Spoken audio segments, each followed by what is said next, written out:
Que tipo de presidente o senhor foi? Cumpridor do seu dever. Nada com a consciência me acusa de ter feito mal, praticado mal, conscientemente mal a alguém.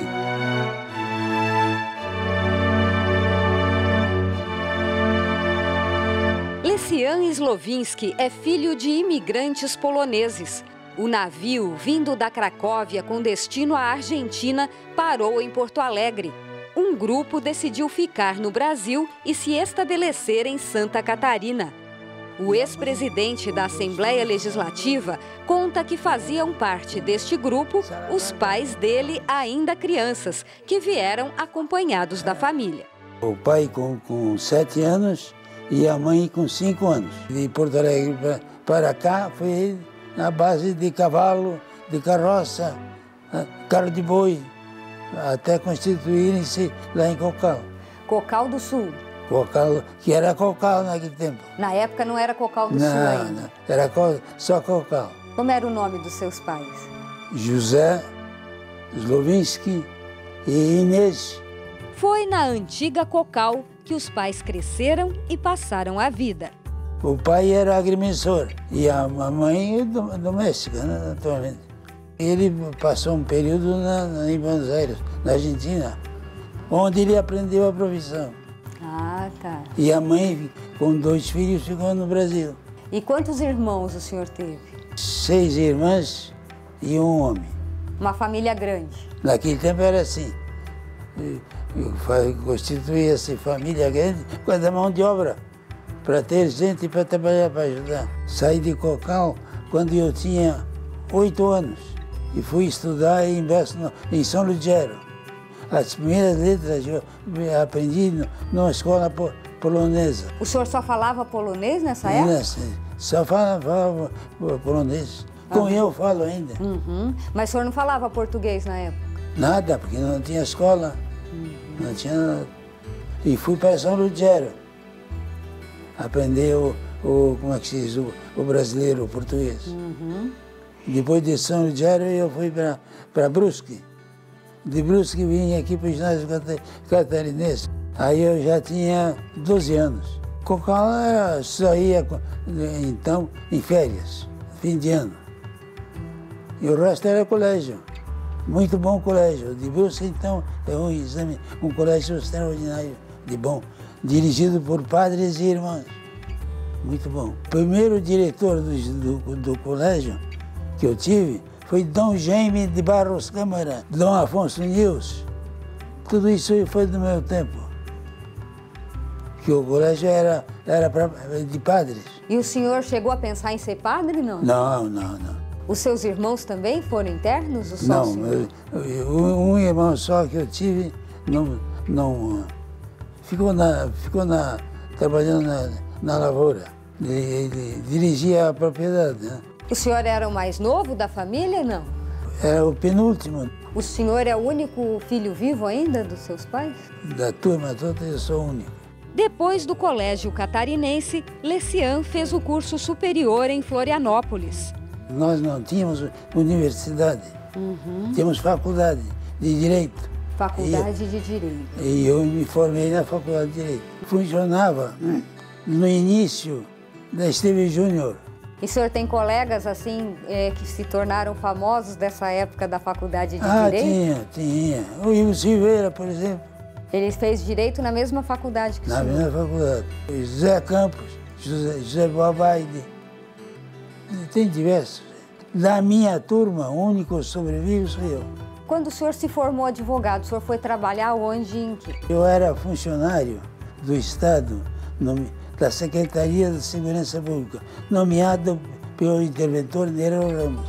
Depois, quando eu me formei e tive condições de exercer a profissão de advogado, eu fui para Araranguá. Araranguá. É. Como é que surgiu essa oportunidade de ir para Araranguá? Através de relações, eu tinha amigos, eram empresários que lidavam comigo.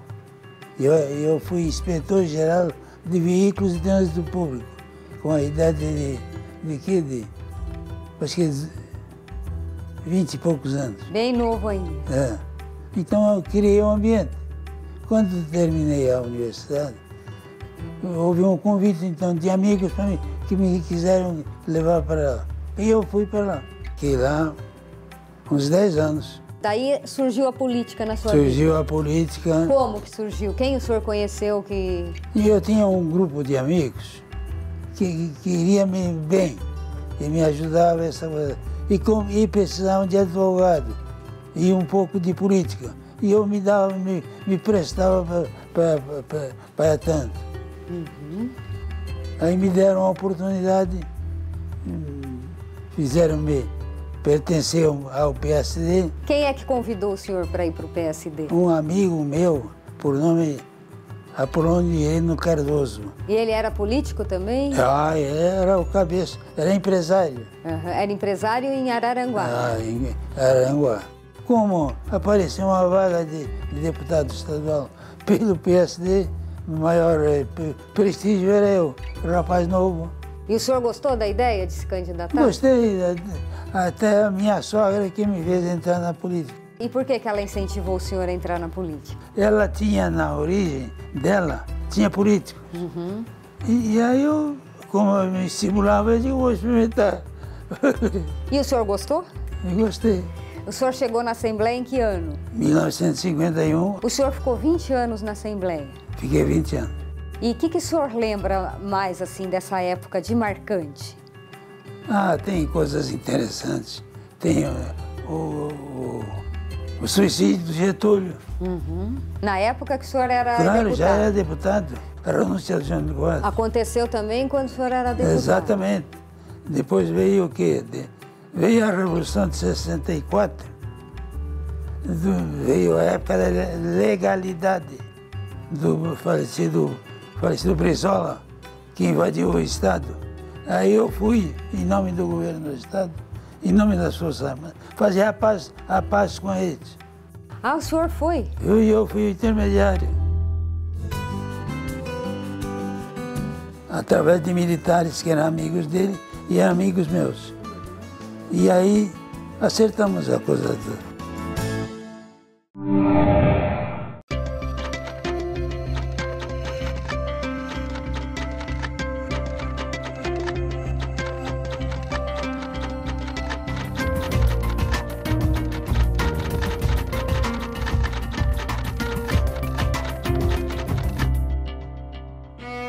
Em 1961, o então governador do Rio Grande do Sul, Leonel Brizola, lidera com apoio militar a campanha da legalidade para defender a posse do vice-presidente João Goulart após a renúncia de Jânio Quadros. Grande parte do exército brasileiro queria a convocação de novas eleições. A revolta civil e militar durou 14 dias até que Jango conseguisse tomar posse. Antes disso, o governador de Santa Catarina, Celso Ramos, vinha sendo pressionado pelas Forças Armadas a se declarar contra a posse de João Goulart. E uma das frentes militares da legalidade avançou pelo litoral de Santa Catarina para garantir o apoio do Estado. Foi quando o deputado Lecian Slovinsky entrou em ação para negociar a paz com Leonel Brizola. Eu era um rapaz novo, tinha um bom relacionamento na tropa, nas Forças Armadas. Eu tinha relacionamento. E foi fácil de falar, de conversar. E acertamos tudo. O governador aqui era Celso Ramos. E ele vacilava muito. Se aceitava ou não aceitava. E eu era pela legalidade. E atravessou a brigada do Rio Grande do Sul, a fronteira, para invadir Florianópolis, como eu ouvi numa data passada. Tinha um ambiente aqui, comandante de sítio, que queria botar fogo na ponte. Slovinsky se deslocou até Tubarão para encaminhar as negociações com Brizola. Por telefone, através de militares que eram amigos dele e amigos meus. E aí acertamos a coisa toda. O senhor só chegou a falar com ele por telefone? Por telefone. Eu me dava com ele porque ele era governador do Estado e eu tinha relações muito efetivas com o pessoal do Rio Grande do Sul, de Araranguá, que é na fronteira. E daí o senhor se lembra como é que foi essa conversa por telefone? Ah, deve ser na base, fica lá, fica quieto. E daí ele aceitou? Não, ele aceitou. Disse que vocês garantem a mão lá, não vão brigar. Não, nós lá, não vamos brigar contigo. Você é amigo. O governador César Ramos é teu amigo. E assim foi. Lembra do episódio que culminou na cassação do mandato do deputado Paulo Stuart Wright, que mais tarde, depois do exílio, foi preso e permanece até hoje na lista dos desaparecidos políticos. Eu era amigo dele. Ele era filho de um pastor americano. E eu me dava com ele, ele era um rapaz simpático. Ele era de Joaçaba, deputado por lá. Mas aí enveredou por um caminho que não dava certo. Ele queria ter aqui a colônia de pesca. Queria mexer com os pescadores. Eu digo, tu não mexe. Eu me dava bem com ele. Tu não mexe porque tu não entende isso. Agora tu vai brigar com pescador. Não adianta, isso só que é problema, senhor. E no fim, derrapou. Depois deu no que deu. Mas era um rapaz bom. Era um rapaz bom. O senhor era presidente na época que ele foi cassado? Não, era presidente do Ivo Silveira. Uhum. Tanto foi aí que o doutor Ivo é que deu todas as informações. Uhum. E quem decidiu pela cassação? O grupo militar. O grupo militar. O Ivo Silveira também era a favor dele? E era amigo, nós éramos amigos dele. Uhum. Queríamos bem a ele, porque ele era um rapaz bom. Vocês não concordaram com a cassação do mandato dele? Não, como eu não achava que não era certo. Mas o que é que nós podíamos fazer? Não tinha o que fazer. Lembra do incêndio no prédio da Assembleia Legislativa, que funcionava perto do Teatro Álvaro de Carvalho. Quem era o presidente na época? Paulo Conde Bonazzi. Uhum. Dizem que botou fogo, outros dizem que incendiaram, por razões várias, que eu não sei.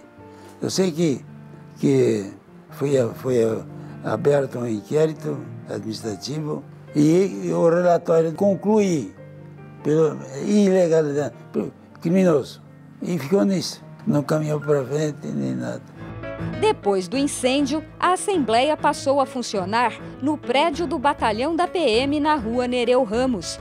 E foi lá que Slovinsky exerceu a presidência do Poder Legislativo Estadual de 1966 a 1968.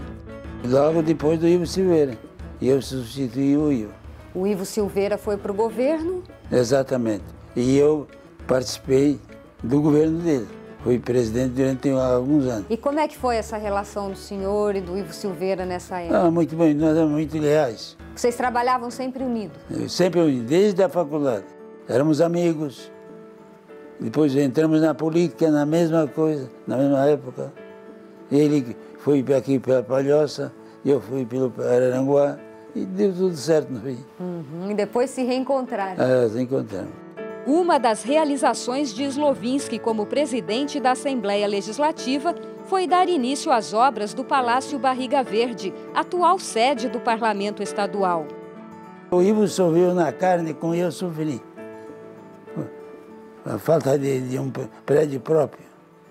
Ele era cheio de problemas. Digo, vai marcar o seu governo com isso.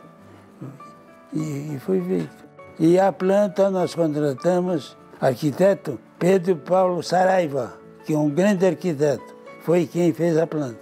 O projeto primeiro é para unir o Tribunal de Justiça e o Tribunal de Contas e a Assembleia. Mas na construção, que a responsabilidade foi do Anderson Gualberto, que não era possível unir as três coisas. Era falta de espaço, por falta de espaço. O senhor considera a maior obra do senhor como presidente a construção? Nem a dúvida. Não embora tenha assistido à inauguração. Teve a iniciativa. Exatamente. E a execução. Slovinsky também criou o Departamento de Imprensa da Assembleia Legislativa. Serviço de Relações Públicas, por exemplo, foi criado no meu tempo. que aliás quem criou fui eu. A Assembleia precisava de divulgação, não era, é do povo. Então o povo tem que participar, erradamente ou acertadamente, mas tem que participar. O que mudou com a criação do departamento de imprensa? A Assembleia passou a ser conhecida. Sempre há uma notícia da Assembleia, todo mundo estuda, o bem ou o mal. O poder legislativo tem que ser exposto, para ter mais responsabilidade. Que tipo de presidente o senhor foi? Cumpridor do seu dever.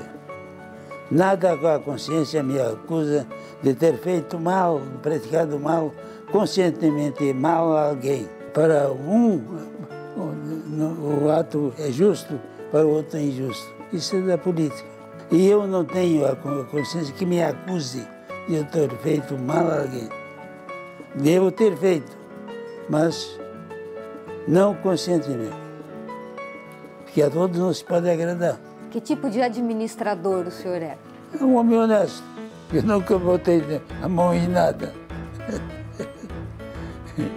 O senhor cuidava certinho do dinheiro? Exatamente, exatamente. Procurava decidir com certeza, com acerto. Tinha muitos funcionários na época, a Assembleia? Devia ter uns 70. 70 funcionários? É.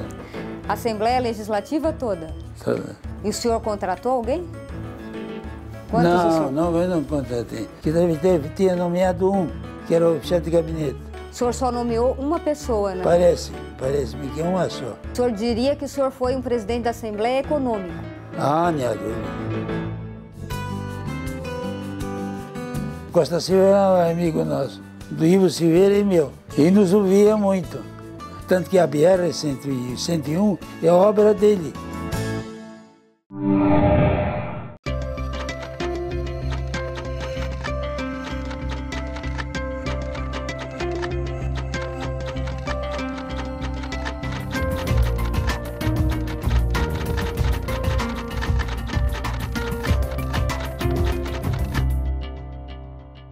O que o senhor defendia como deputado? Servir bem a minha região. Tanto que está lá para ver o que é que o Araranguá, a região do Araranguá, cresceu naquele tempo. O que o senhor fez por Araranguá? Araranguá, primeiro, concretizamos a estrada, a BR-101, que era naquele tempo 59. A região progrediu, mas muito. O senhor trabalhou pelo sul do estado? Exatamente. Ajudou também a resolver problemas de infraestrutura em Santa Catarina. Nós vivíamos às escuras. Nós não tínhamos luz aqui em Florianópolis. Na área de energia, o que o senhor ajudou a fazer? Ajudou a Sotelca. A Sotelca é daquele tempo. A energia era para o estado todo. E que foi realizado no governo de Celso Ramos, que era do PSC. Aí nós damos toda a cobertura. Tanto que levamos a energia elétrica até de Dionísio Cerqueira, que fica lá no Sistema Oeste. A Florianópolis não tinha água, não tinha luz. E eu estudei debaixo de vela, que não tinha luz. Mas o estado progrediu. O governo Celso Ramos. Todas as grandes obras são originárias do governo Celso Ramos. O que o senhor se lembra de Celso Ramos? Foi o maior governo, um dos grandes governos do estado. E chegou a assumir o governo do estado em substituição a Ivo Silveira alguma vez? Não assumi, embora o vice-governador na época era eu. Eu não tinha o cargo de vice-governador. Não existia. Aí não precisou assumir, né?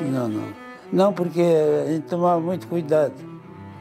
Porque na época da Revolução. Não, hoje sai, entra, sai. Não tinha aquilo naquele tempo. Como era ser presidente da Assembleia numa época de ditadura militar? Tinha que respeitar, acima de tudo, respeitar. Evidente, respeitar para ter autoridade para discutir, como acontecia comigo. Quando a coisa não era perfeita, eu ponderava. Disse, não é esse caminho. Vamos corrigir, mas não dessa maneira. E muita coisa nós salvamos. A gente pode dizer que os militares ouviam vocês, consideravam a opinião de vocês. Ouviam, pela autoridade que nós tínhamos, pela vida correta. O Paul Wright, por exemplo, eu não salvei, Não, coisa porque ele não me ajudou. Ele queria fazer umas coisas, eu digo, não faça isso, rapaz, isso não resolve. No fim, ele foi expulso, voltou para o país, quando não podia voltar. E o senhor chegou a ter contato com algum presidente daquela época, algum general, um presidente? Ah, tinha o Costa Silva, era um amigo nosso. Ah, ele era amigo de vocês? Do Ivo Silveira e meu. E nos ouvia muito. Tanto que a BR-101 é obra dele. E ele veio aqui em Santa Catarina veio na época? Veio quantas vezes. Foi um grande amigo nosso. Pode ter cometido algum erro. Bom, mas isso é da política. Isso é da política. Mas que ele foi amigo nosso, não há dúvida. E ajudou no desenvolvimento de Santa Catarina? Nem há dúvida. Essa 101 é dele. Quando ele assumiu o governo, nós não tínhamos asfalto, não tínhamos nada. Nos deu tudo isso. Ele nos ouvia. O que é que você quer, Catarina? Dizia assim. Tá. Olha, resolvemos tudo. Se alguém perguntasse para o senhor, quem é Lecian Slovinski, o que o senhor diria? É um cidadão brasileiro, cumpridor do seu dever como político.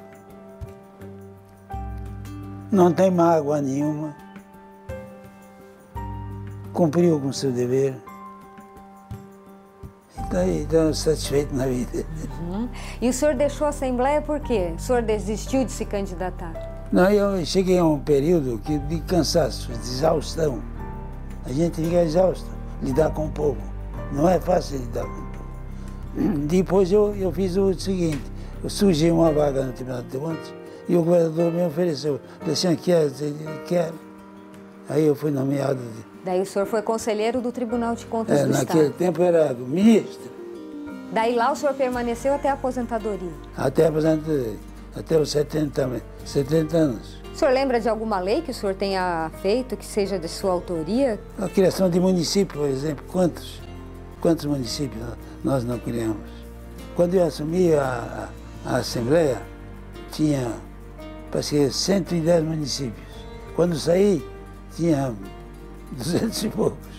Vocês criaram todos os municípios? Tudo isso. Houve uns excessos. Mas quanto menor, é melhor. E tinha tudo perto? E é fácil de administrar. Depois que o senhor se aposentou, qual passou a ser assim a sua atividade, o seu passatempo? Eu tenho uma propriedade rural. Aonde? Aqui na ilha, em Ratones. Vai sempre para lá? Toda semana. Uma ou duas vezes.